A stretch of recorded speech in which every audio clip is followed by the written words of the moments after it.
인류의 4대 문명 발상지는 황하 문명, 그리고 메소포타미아 문명, 그리고 겐지스 문명, 마지막으로 이집트 문명이라고들 합니다. 여러분, 왜 이런 곳에 거대한 문명이 이렇게 일어나게 되었던가요? 이 네 곳의 공통점이 무엇일까요? 황하의 하는 물수, 물을 의미합니다. 물을 뜻합니다. 메소포타미아의 포타라는 중앙에 있는 이 단어는 거대한 강물을 뜻합니다. 겐지스는 산스크리트어로 아주 강하게 흐르는 물을 뜻하고 있습니다. 이집트는 이 곱트어로 피아로라는 단어입니다. 이 피아로는 거대한 수로라는 뜻을 가지고 있습니다. 그러니까 이 네 개의 문명이 항상 물과 연관을 가지고 있으며 강을 우리에게 떠올리게 만든다라는 것을 알 수가 있습니다. 강을 키고 이 문명들이 발달을 했다라는 것입니다. 그래서인지 전 세계 도시들을 돌아보노라면 대부분의 수도가 강을 끼고 있는 것을 우리가 확인할 수 있습니다. 유럽에는 유명한 이 다누브 강이 흐르고 있습니다. 도나우 강이라고도 하는 이 강은 독일의 한 산맥으로부터 시작하여 흑해까지 쭉 이어지는 한 2850km의 긴 강입니다. 그래서인지 유럽에 있는 여러 나라들이 독일을 위시하여 거의 대부분의 나라들이 이 다뉴브 강, 이 도나우 강을 끼고 이렇게 수도가 형성되어 있는 것을 우리가 확인할 수가 있습니다. 우리나라도 마찬가지죠. 이승계가 위야도 해군을 결행한 후에 그가 권력을 장악을 합니다. 그리고 고조선을 계승한다라는 뜻으로 조선이라는 나라를 세우게 되죠. 그는 분위기를 일신하려는 그런 생각에 천도를 결심합니다. 어디로 수도를 정할까? 도읍지를 정할까? 그가 곳곳을 파악을 해본 결과 도라산이 아주 좋겠다. 처음에 그렇게 생각했습니다. 그러다가 무학을 또 떠올립니다. 그러다가 그가 계룡산 기슭을 도읍지로 떠올립니다. 그 와중에 그는 마지막으로 한양을 이제 바라보는 것입니다. 한양을 도읍지로 정하게 된 계기는 한반도 전체를 놓고 볼 때에 이 한양이라는 도시가 가장 중심지에 위치해 있고 또 넓은 들이 앞으로는 펼쳐져 있으며 뒤로는 병풍과 같은 산이 이렇게 잘 막고 있기 때문에 도읍지로서 아주 적절하다 그렇게 보았습니다. 그가 한양을 도읍지로 삼게 된 결정적인 것은 바로 앞에 흐르는 한강 때문이었습니다. 여러분, 우리나라는 면적이 그렇게 큰 나라는 아닙니다. 그러나 한번 세계를 여행해 보십시오. 한강처럼 유유히, 그러면서도 넓은 강폭, 그러면서도 맑은 강물이 흘러내리는 그런 강 찾기가 참 쉽지 않습니다.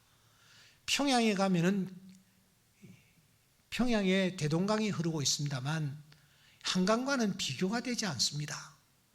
우리 한강이 정말 명물 중에 명물이라고 할 수 있습니다. 그런데 여러분, 이스라엘은 어떠합니까? 현재 이스라엘의 수도는 텔아비브입니다. 텔아비브는 요나 때문에 아주 유명해진 욥바라는 항구 바로 북쪽에 위치해 있는데 이 지중해 해변에 이 텔아비브라는 이 수도가 지금 있습니다. 하지만 이스라엘 사람들은 텔아비브를 수도라고 생각하지 않습니다. 이 사람들은 오래전부터 예루살렘을 그들의 수도로 생각하고 있습니다. 예루살렘은 원래 수도가 아니었습니다. 다윗이 헤브론에서 왕이 되어 헤브론을 수도로 삼고 있었는데, 그가 7년 만에 이 다윗이 예루살렘이라는 곳으로 수도를 옮기게 되죠.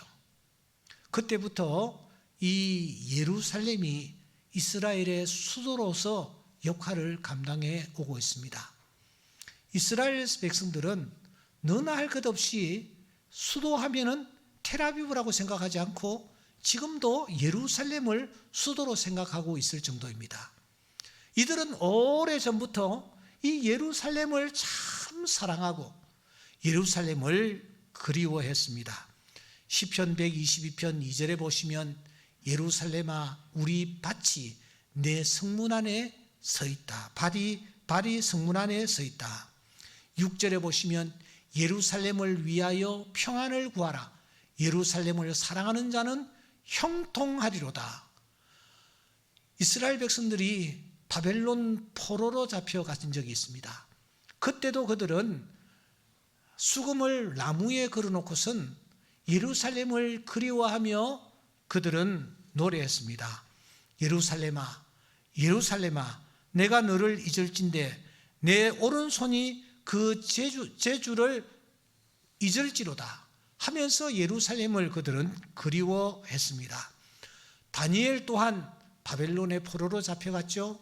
하지만 그는 예루살렘을 그리워했습니다.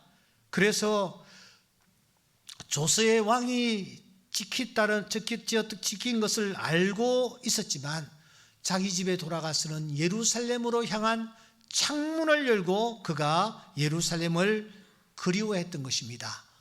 우리 주님 또한 예루살렘아 예루살렘아 하시면서 그 성을 바라보시며 주님이 우시기까지 하시지 않았습니까?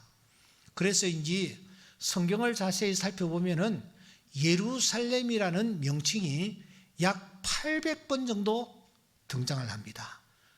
그만큼 그들이 예루살렘을 사랑하고 사모하며 그리워하고 아꼈다라는 것을 알 수가 있습니다. 그런데 여러분, 이 예루살렘이 어디에 위치해 있습니까? 예루살렘은 해발 약 750m 그 정도 되는 아주 높은 언덕에 위치해 있습니다. 세계에서 가장 높은 고지대에 있는 수도들 가운데 하나입니다. 다른 지역들이 이 수도가 고지대에 있는 것은 이유가 있습니다.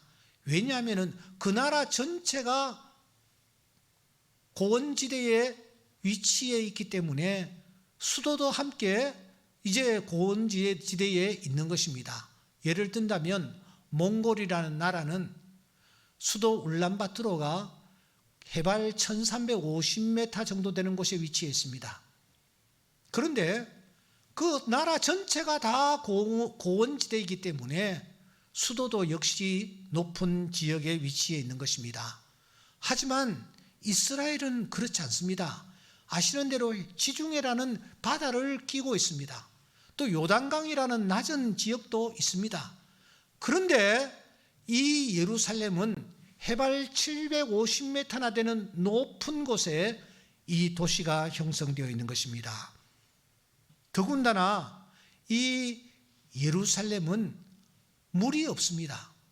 물이 없는 도시에 그곳에 사람들이 모여들었고 그곳에 도시가 형성되었으며 수도까지 되었다라는 것은 정말 보기 드문 희한한 일이 아닐 수가 없습니다. 저는 사실 시편 46편을 지난주로 마무리하려고 생각했습니다. 우리가 5차례나 이 말씀을 나누었기 때문입니다. 그런데 이 시편 46편을 다시 펴보니 여러분 4절의 말씀이 저의 시선을 사로잡았습니다. 1절부터 3절 말씀에 이어서 여러분 4절이 등장하고 있지 않습니까? 그런데 이 말씀에서 제가 눈을 뗄 수가 없었습니다. 우리 4절 다 함께 읽어보도록 하겠습니다. 시작. 한 시내가 있어 나뉘어 홀로 하나님의 성 곧 지존하신 이의 성소를 기쁘게 하도다.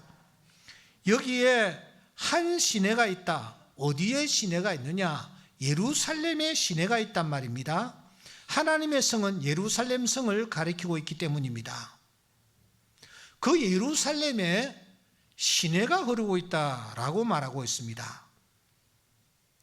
예루살렘은 지형이 높을 뿐만 아니라 주변이 산으로 둘러싸여 있습니다. 때문에 강줄기가 그 사이를 이렇게 거쳐서 지나갈 수 있는 그런 상황이 결코 아닙니다. 그런데 시인은 노래합니다. 한 시내가 있는데 그 시내가 하나님을 기쁘시게 하고 있다라는 것입니다. 어떻게 시내가 있다라고 말할 수 있느냐? 그래서 학자들은 이 시편, 이 4절의 말씀을 시편 가운데서 가장 아름다운 표현이다.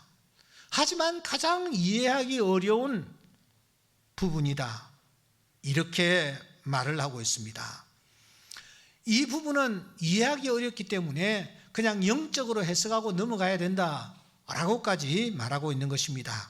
그래서 저 또한 사실은 이 부분을 계속 대하면서 4절 말씀은 그냥 영적으로 이해하고 넘어가야 되겠다라고 생각하고 그동안 다루지를 아니했습니다.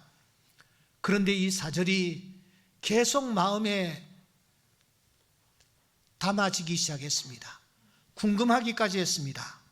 그래서 이 시편 46편 이 4절의 말씀을 다시 붙잡고 실험을 했습니다. 도대체 여기에 시내가 흐르고 있다라는데 이 시내가 도대체 무엇일까 하는 것이었습니다. 동시에 이 시내가 흐르고 있다라는 이 말씀이 오늘을 살아가는 우리들에게 어떤 메시지를 주고 있느냐 하는 부분에 대해서 다시 한번 깊이 묵상하고 싶었습니다. 여러분, 시내가 흐르고 있답니다. 그런데 예루살렘은 사실 시내가 흐르지 않고 있습니다. 강이 없을 뿐만 아니라 반반한 시내는 없습니다. 그런데 시내가 있다라고 말하는 거예요. 예루살렘을 살펴보시면 예루살렘의 시내는 없지만 샘물은 몇 군데 솟아나고 있었습니다. 그 중에 가장 대표적인 샘, 우리가 익히 잘 아는 샘이 있다면 그 샘은 요한복음 9장에 등장하고 있는 샘일 것입니다. 실로암 샘 말입니다. 이 실로암이라는 샘이 언제부터 있었을까요? 요한복음 9장에 보시면 날 때부터 맹인이었던 자가 예수님 앞에 나타납니다. 그때의 제자들이 단정적으로 예수님께 묻습니다. 예수님, 이 사람이 이렇게 앞을 보지 못하는데 원인이 무엇입니까? 자기 죄 때문입니까? 아니면은 그 부모들 잘못 때문입니까? 그때 예수님께서 단호하게 말씀하십니다. 이 사람이 맹인된 것이 자기의 죄도 아니고 그 부모의 죄도 아니다. 이 사람 이렇게 된 것은 그를 통해서 하나님이 하시는 일을 나타내고자 하십니다. 그렇게 말씀하시면서 예수님께서 그 현장에서 참 이상한 액션을 취하시잖아요. 어떻게 하셨습니까? 땅에 침을 탁 뱉으셨습니다. 그리고서는 진흙을 이겼다는데 발바닥으로 이기셨는지 몸을 숙이셔서 손으로 이기셨는지 그건 잘 모르겠어요. 어떻든 침을 뱉으신 후에 진흙을 이겨서 이 사람의 눈에 발라주셨습니다. 친히 발라주셨습니다. 그리고서는 실로암 못에 가서 씻어라. 그렇게 주님께서 말씀을 하시는 것입니다. 여러분, 이상하지 않습니까? 예수님이 병자들을 많이 고쳐주셨습니다. 근데 그때마다 예수님은 말씀으로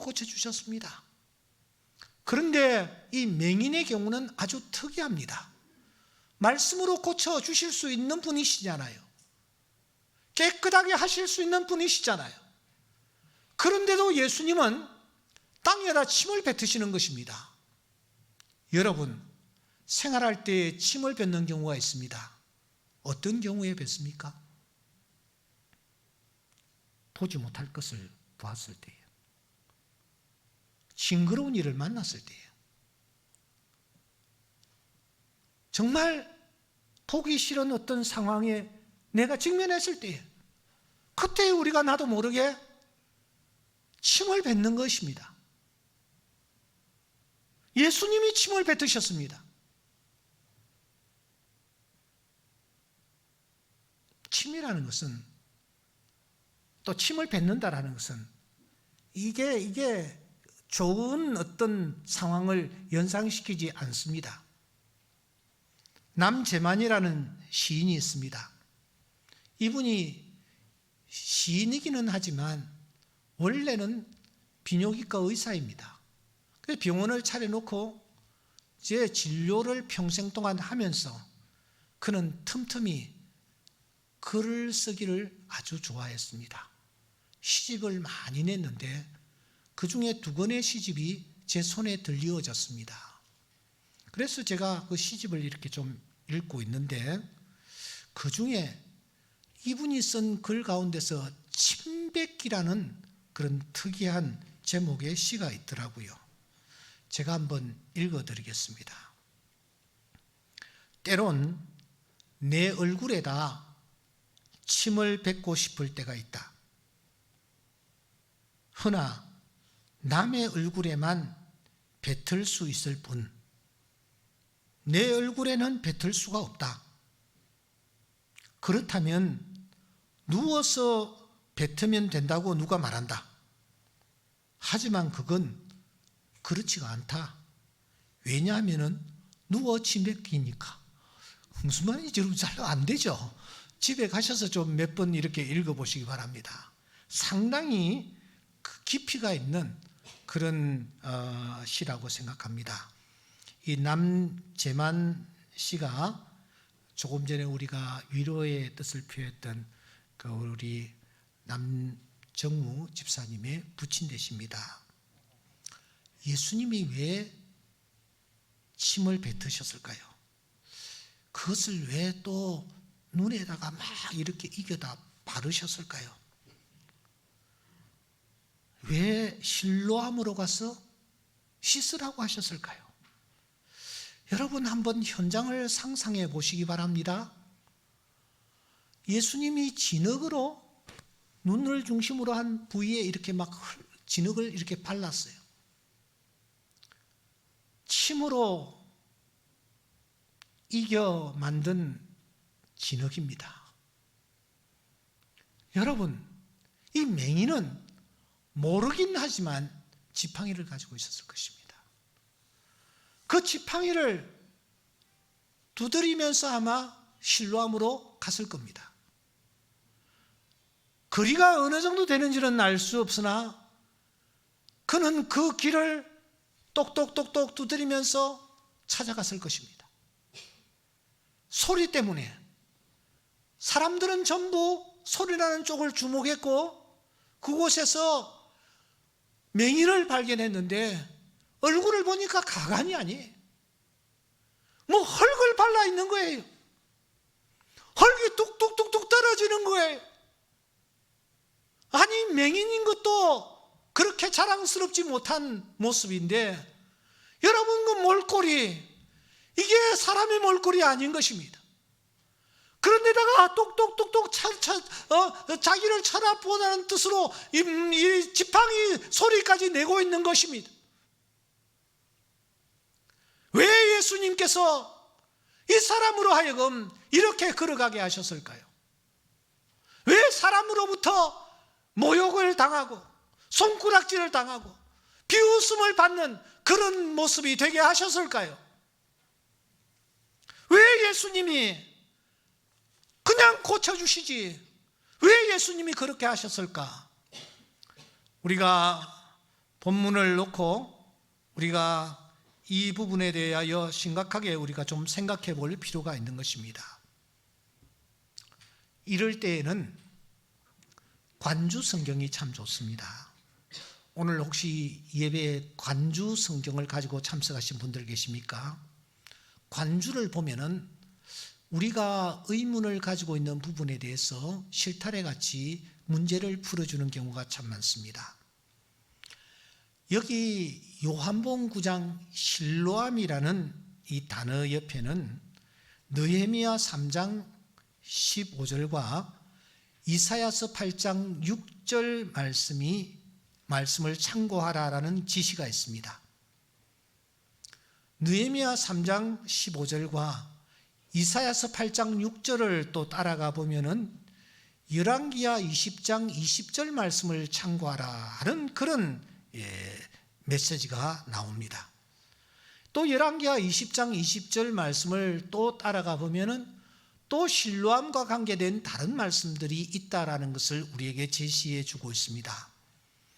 이런 관주들을 따라서 실로암에 관한 여러 역사적 내용들을 살펴보노라면 우리는 중요한 사실 하나를 발견합니다. 여러분, 조선시대 한양도성에는 사대문이 있었습니다. 그런데 예루살렘에는 11개의 문이 있었습니다.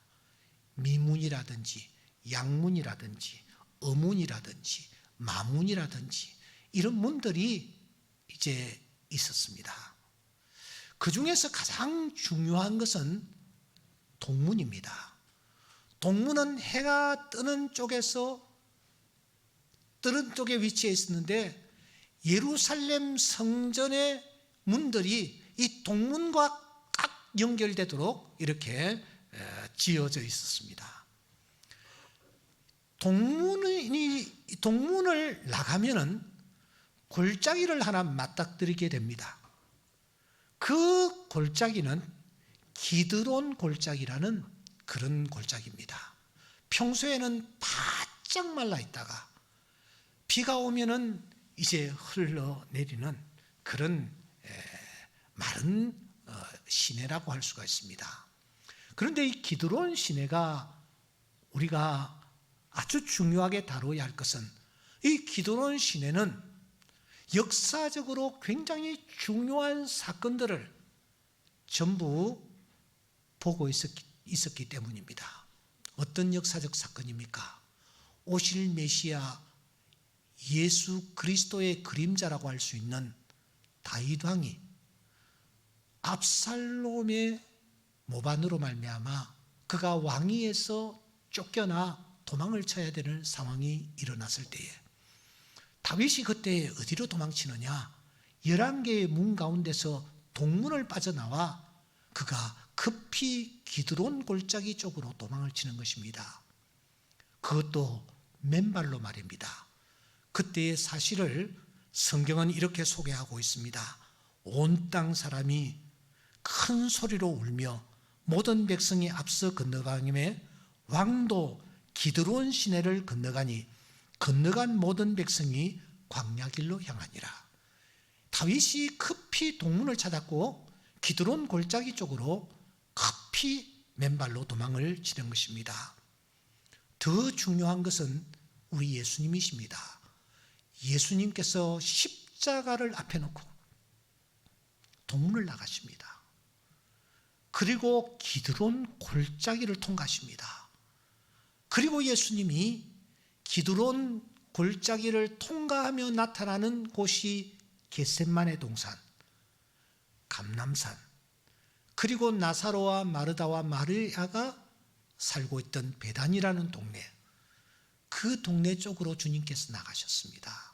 이 사실을 요한은 18장 1절에서 말합니다. 예수님께서 이 말씀을 하시고 제자들과 함께 기드론 시내를 건너편으로 나가셨다. 그렇게 말씀하십니다. 그러니까 이 동문과 이어지는 기드론 시내, 겟세마네 동산, 감람산, 이것은 이스라엘 역사뿐만 아니라 우리 하나님을 믿는 하나님의 자녀들이 염두에 두어야 할 중요한 골짜기요 중요한 기림을 우리가 능히 알 수 있습니다. 바로 그 바짝 마른 기드론 골짜기에 샘이 하나 있었습니다.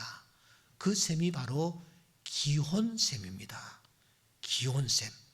이 샘은 간헐천이었습니다. 한 번씩 이렇게 팍팍 솟아나는 것입니다. 그래서 이스라엘 사람들은 이 기혼섬을 성천, 거룩한 샘이라고 그들은 그렇게 명명했습니다. 그래서인지 솔로몬이 왕으로 등극할 때에 그가 어디에 가서 기름 부음을 받느냐? 바로 이 기혼샘에 가서 그가 왕으로 기름 부음을 받습니다. 하지만 솔로몬 이후에 나라는 남북으로 나뉘어졌고 변변한 왕들이 나타나지 아니하므로 남쪽은 남쪽대로 북쪽은 북쪽대로 국력이 점점 쇠하여 가고 있었습니다. 바로 이때 남쪽의 제14대 왕으로 히스기야라는 사람이 왕이 됩니다. 25살이었습니다. 그가 왕이 되었을 때에 북쪽 이스라엘은 쇠할 대로 쇠하여져 있어서 저 북쪽에 위치한 아수르 대국에 먹잇감이 되기 직전에 놓여 있었어요. 드디어 그 아수르가 이스라엘을 침공해 왔고 북쪽 이스라엘은 이 아수르에 짓밟히고 말았습니다.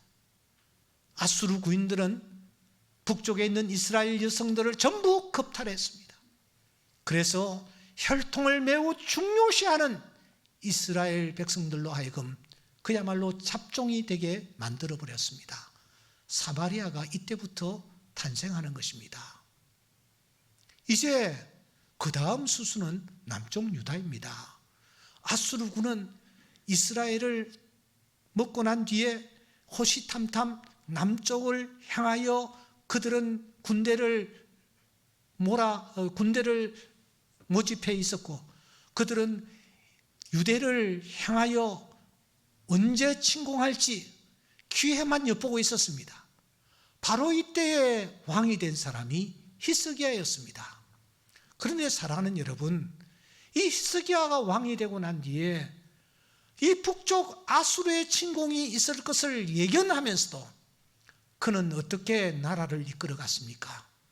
그가 했던 일은 첫째, 하나님의 성전을 청결케 했습니다.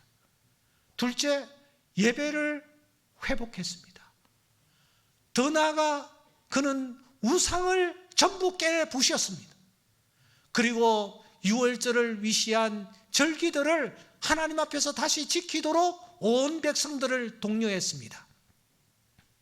정쟁과 전혀 상관이 없는 전쟁을 준비하는 자, 원수들의 침공을 막기 위하여 국력을 세우는 것이 아니라 그는 하나님과의 관계를 새롭게 하기 위하여 예배를 회복하고 우상을 깨트리고 성전을 청결케 하고 절기를 새롭게 지키는 이 일에 진력하는 것입니다. 그와 동시에 이 히스기야는 아주 특이한 일을 하나 준비하여 큰 프로젝트를 하나 진행을 해 나갔습니다. 그것은 바로 성박 기드론 골짜기에 있는 기혼샘에서부터 물을 끌어 다윗성 안으로 끌고 들어오는 일을 그가 하기 시작했습니다. 이것은 정말 희한한 일이 아닐 수가 없는 것입니다. 원수들이 쳐내려오는데 히스기야는 엉뚱한 일을 지금 하고 있는 듯해 보입니다. 여러분, 이 기온에서 물기를 끌어 들어오는데 지상으로 수로를 만드는 것이 아니라 물 터널을 만들어서 기온에 있는 샘물을 다윗성 안으로 끌어들이기 시작했습니다. 길이는 547m였습니다. 터널로 물길을 만드는데 기온샘에서부터 마지막 다윗성에 있는 마지막 부분까지 수위 차는 불과 30cm에 불과했습니다. 30cm에 불과한 그 수위를 염두에 두면서 물길을 만들어서 지금 끌고 들어오는 것입니다. 성경은 히스기야가 이 일을 아주 성공리에 잘 했노라고 소개하고 있습니다. 히스기야가 또 기온의 윗샘물을 막아 그 아래로부터 다윗성 서쪽으로 곧게 끌어들였으니 히스기야가 그의 모든 일에 형통하였더라. 여기 모든 일에 형통했다라는 것은 그 일을 성공리에 잘 마무리했다라는 것입니다. 547m에 되는 지하 수로를 만들어서, 지하 터널을 만들어서 물을 끌어들이는 것입니다. 지도에서 보시면 정확하게 볼 수 있을는지 모르겠습니다만은 기온이라는 이 골짜기에서 파란색의 이 수도 서쪽으로 이제 수로를 만들어서 다윗성으로 물 터널을 뚫어 물을 안으로 끌어들입니다. 그리고 그 물을 받을 수 있는 샘을 하나 만들었으니 그 샘이 오늘 우리가 생각하는 바로 실로암인 것입니다. 실로암은 오른쪽에 보는 대로 현재 저런 흔적이 남아 있습니다. 중앙의 그림은 지하의 터널로 물을 공급하는, 물을 끌어들이는 지하 터널의 모습입니다. 이 히스기야가 이 일을 하나님 앞에서 감당하는 것입니다. 547m나 되는 긴 터널을 그가 뚫어서 물을 예루살렘으로 끌어들이는 것입니다. 이 일이 마쳐졌을 때쯤 되어 아수르가 대군을 이끌고 북쪽에서 유다로 쳐들어왔습니다. 예루살렘 성을 완전히 포위를 했습니다. 그리고 왕 사네립은 히스기야에게 하나님을 경멸하며 이스라엘 백성들을 조롱하는 편지를 써보냈습니다. 그 편지의 핵심은 이것입니다. 너희는 하나님이라는 자가 하는 말에 속지를 말아라. 아수르가 여러 나라에 행한 일을 너희들이 듣지 않았느냐? 내 조상들이 멸하신 여러 민족을 그 나라의 신들이 건진 적이 있느냐? 그 나라의 왕들이 다 어디 갔느냐? 하면서 하나님을 조롱하였고 또 유다를 조롱했습니다. 완전히 예루살렘이 포위된 상태에서 예루살렘은 함락 직전에 있었습니다. 바로 그때 히스기야가 이 왕이 보낸 편지를 들고서는 하나님의 성전으로 올라갑니다. 그리고 그 편지를 하나님 앞에 펼쳐놓고 하나님 앞에 눈물로 기도합니다. 여호와여 귀를 기울여 주시옵소서. 여호와여 눈을 떠 보시옵소서. 그는 눈물로 굴어 엎드려 하나님 앞에 간절히 기도합니다. 그 캄캄한 밤이 지난 후에 히스기야는 적정을 살피기 위하여 성루에 올라갑니다. 그때에 이 히스기야 왕 앞에 어떤 광경이 펼쳐졌을까요? 열왕기하 19장 35절에 보면 이 밤에 여호와의 사자가 나와서 아수르 진영에서 군사 18만 5천 명을 쳤다. 아침에 일찍 일어나 보니 다 송장이 되었더라. 그렇게 말하고 있습니다. 아수르의 대군이 18만 5천 명이었습니다. 이 많은 군인들이 성 밖에 전멸되어 있는 것이 아닙니까? 사네립은 자기 백성들이, 자기 군사들이 전멸되는 것을 보면서 혼비백산, 아수르의 수도 니누에로 도망을 쳤습니다. 하지만 그곳이 안전한 곳이 아니었습니다. 기다리고 있던 자기 아들이 칼로 아버지 사네립을 칼로 쳐 죽임으로 이 사네립 왕은 비참한 최후를 맞는 것입니다. 하나님이 친히 싸우셨습니다. 아니, 하나님이 밤중을 만난 이스라엘 백성들로 하여금 새벽을 만나게 하시고 새벽에 도와주신 것입니다. 이 사실을 시편 46편 5절은 이렇게 말합니다. 하나님이 그 성중에 계시며 성이 흔들리지 아니할 것이라. 따라합시다. 새벽에 하나님이 도우시리로다. 아멘. 아멘. 히스기야는 아무 일도 하지 않았습니다. 히스기야가 한 것은 하나님의 성전을 청결케 하고, 히스기야가 한 것은 하나님 앞에 예배를 드리고 우상을 멀리하며 절기를 다시 하나님 앞에서 지키는 이 일을 감당하면서 그는 하나님 앞에 엎드리고 하나님 앞에 나아가 하나님의 성소를 기쁘게 하는 물길을 끌어들이는 이 일을 했을 뿐입니다. 그런데 이런 히스기야의 기도를 들으시고 하나님이 밤중에 일하셨습니다. 하나님이 원수들을 물리치셨습니다.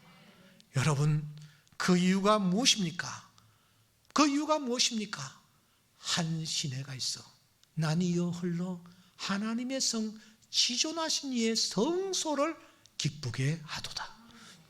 히스기야가 물길을 뚫어서 예루살렘의 시내를 만들고 그것이 하나님에게 큰 기쁨이 될 때에 하나님이 일하신 것입니다. 하나님이 18만 5천 명을 상대하신 것입니다. 그리고 새벽을 맞이할 수 있도록 은혜를 베풀어 주신 줄 믿습니다. 그런데 북이스라엘은 어떠했습니까? 이사야서 8장 6절 말씀해 보시면 이 백성이 천천히 흐르는 실로아 물을 버리고, 이 실로아라는 말은 실로암의 히브리어 표현입니다. 실로아 물을 버리고 르신과 르말리아의 아들을 기쁘게 하느니라. 르신과 르말리아는 우상을 뜻합니다. 우상의 아들 랍사게를 기쁘게 했다, 그런 뜻입니다. 사네립을 기쁘게 했다 하는 뜻입니다. 사랑하는 성도 여러분, 저는 이제 말씀을 맺으려고 합니다. 오늘 이 세상에는 두 종류의 사람이 있습니다. 한 종류의 사람은 하나님을 기쁘시게 하려는 사람들입니다. 또 한 종류의 사람은 우상을 기쁘게 하려는 자들입니다. 여러분들은 어느 쪽에 지금 속해 있습니까? 히스기야는 기온샘에서부터 터널을 파서 하나님의 성 예루살렘의 안으로 끌어오는 작업을 통해서 하나님의 기쁨이 되었습니다. 원수의 침공이 닥칠 것을 알면서도 터널 공사를 그는 멈추지 아니했습니다. 이런 그의 믿음과 용기를 하나님께서 보시고 하나님이 친히 일하신 것입니다. 오늘 우리는 무엇을 하며 살아가야만 합니까? 하나님을 향하여 터널을 파실 수 있기를 바랍니다. 하나님의 말씀, 곧 생수를 끌어들일 수 있는 터널을 우리가 뚫어야 하는 것입니다. 하나님과 우리 사이에 막혀있는 것이 있다면 그것을 우리가 부수고, 하나님과 우리 사이에 막혀있는 담이 있다면 그 담을 우리가 무너뜨릴 때에 그곳으로 생수의 물이 흐를 수 있도록 할 때에 하나님이 일하시는 것입니다. 하나님은 하룻밤이면 충분합니다. 하룻밤이면 하나님은 모든 일을 끝내실 수가 있습니다. 홍해를 앞에 놓고 이스라엘 백성들이 두려워했을 때에 하나님은 하룻밤이면 충분했습니다. 새벽이 되니까 이스라엘 백성 앞에 큰 대로가 생겼고 그들은 그 홍해를 육지같이 건너게 된 것입니다. 성경은 그래서 저녁이 되며 아침이 되니 이는 곧 첫째 날이더라, 둘째 날이더라, 셋째 날이더라 말했습니다. 밤에 하나님이 일하셨습니다. 해를 만드시고 별을 만드시고 저 바다를 만드시고 모든 것을 하나님이 창조하셨습니다. 새벽이 되고 아침이 되니 태양이 보였습니다. 바다가 보였습니다. 동물들이 눈앞에 나타났습니다. 하나님은 하루만 역사하셔도 하나님은 일하시는 것입니다. 오늘 우리가 우리의 힘과 능력과 지혜로 문제를 해결하고 할 때가 많습니다. 그러나 그것은 실로아의 물을 버리는 자와 마찬가지입니다. 하나님 앞에서 우리가 일하며 하나님의 기쁨이 될 때에 하나님은 밤중에 일하셔서 18만 5천 명을 끝내버리시는 것입니다. 여러분 앞에 지금 어떤 문제들이 놓여 있습니까? 어떤 원수가 여러분들을 둘러싸고 있습니까? 낙심하지 마십시오. 두려워하지 마십시오. 하나님이 일하십니다. 그 하나님이 일하실 때에 우리 눈앞에 원수들이 쓰러져 있는 것을 확인하게 될 줄 믿습니다. 이 하나님을 바라보며 믿음으로 나아가는 주의 귀한 자녀를 다 될 수 있기를 주의 이름으로 축원합니다. 기도드리겠습니다.